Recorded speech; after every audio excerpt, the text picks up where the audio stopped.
So I was just talking about the model of 4 steps of how to create success in your life, in certain area in your life. So the first one is decide what you want. So this one we already know. I want to break the glass ceiling. I want to find a business model to break through my glass ceiling.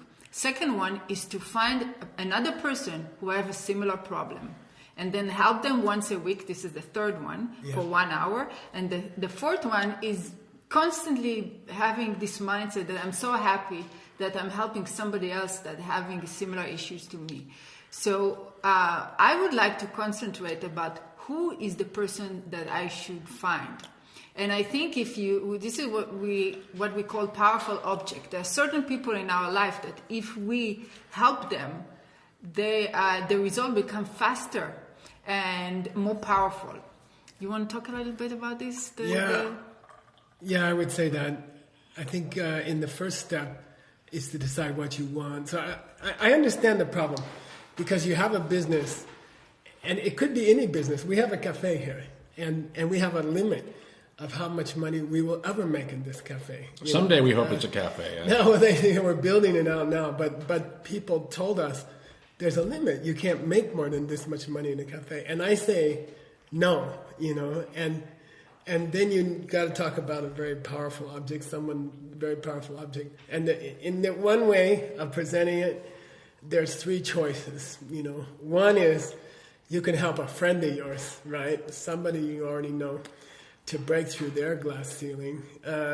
If you want a more advanced practice, pick somebody you don't know, a stranger, because to help a stranger is more good seeds than to help a friend or a family member. Why is that? Because it's not someone you would normally help, but who is still part of you. Wow. Mm-hmm. And you don't recognize it. Cool. And that's a difficult thing to understand. So helping stranger is much more powerful than helping somebody you know. And then what's more powerful than that? Helping somebody that helped you in the past? No. Helping someone who's your competitor. Okay. Yeah, So the reason Arit said helping somebody that's helped you in the past is because those are the classical powerful objects. Now Geshe Michael's riffing to something in a business context that's really hard and takes courage. Yeah, and the more radical step you take, the more you're going to smash that glass ceiling, and things are going to happen. Wow. So the more you're willing to be brave and help somebody who is considered to be your competitor, you're actually planting a much more powerful seed. And more on, people will think you're crazy, and that's we might call that crazy wisdom. You might call it leadership. It takes courage, right? So I would also like to cover the classical powerful object that we have. So Geshe Michael talked about the non-classical one, but there is the classical one, which is the first one people are in great need. So in this case, people who are constantly suffering from certain kinds of discrimination, right? Because this is a basic glass ceiling. Society put a ceiling on them. Yeah, wow. Society put a glass ceiling on them. Yeah. So any person, it could be people who being in jail and they're released, right? Society discriminate them. It could be racial thing, right? Society also... Could be religious. It could be religious. Could be male-female thing. Male-female. Could be age. Could be age. It's a big thing, right? Yeah. So this is people who are in great need, meaning they are constantly living under a certain kind of a glass ceiling all the time. Yeah. And it's very powerful to help them. Second one is people who are facing a glass ceiling, but they helped you in the past. So when somebody helped us in the past, we have what we call like a seed debt toward them. Mm-hmm. Right? So if we help them, if we repay them for them helping us, the seed that we are planting is much, much stronger. And then the third classical one is helping. Do you remember? It's helping people who help a lot of other people. So if you have somebody you know who's helping a lot of other people, like to help a doctor who is helping many other people. But in this case, we want to help somebody else that helping a lot of people that lives under glass ceiling. Yeah, like we have friends in New York City who run a special program for the government that helps people who have a glass ceiling because of their race or they are new immigrants. Yes. And to help those people who are helping many other people. it's like multiplying your seats automatically. And what I wanted to say something to Moran, because his question caused me to have like 2 or 3 hours of thoughts about it. And I was just thinking, and this is a little bit deeper thing, okay? Mm-hmm.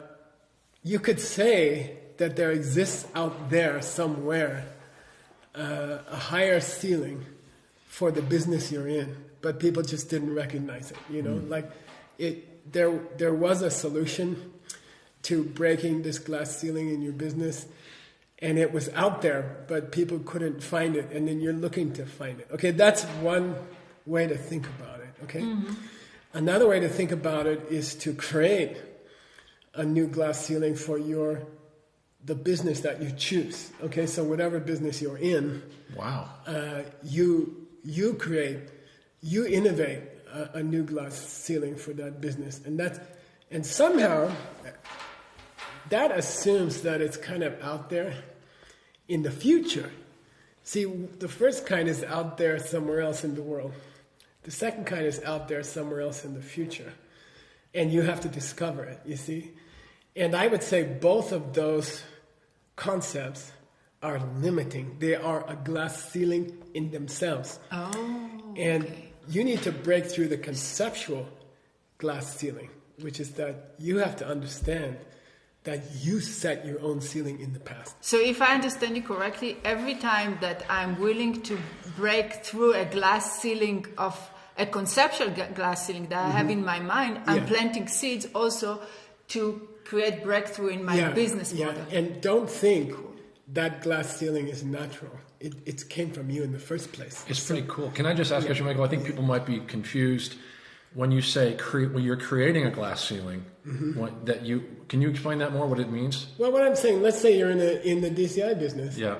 And there's only so many people can fit in a stadium, right? And there's only so many flights that you and me and a REIT can take in 1 year. Who created that ceiling? Who made that ceiling? Who made that model? Don't think it's natural. Don't think it exists somewhere in the universe. You made it.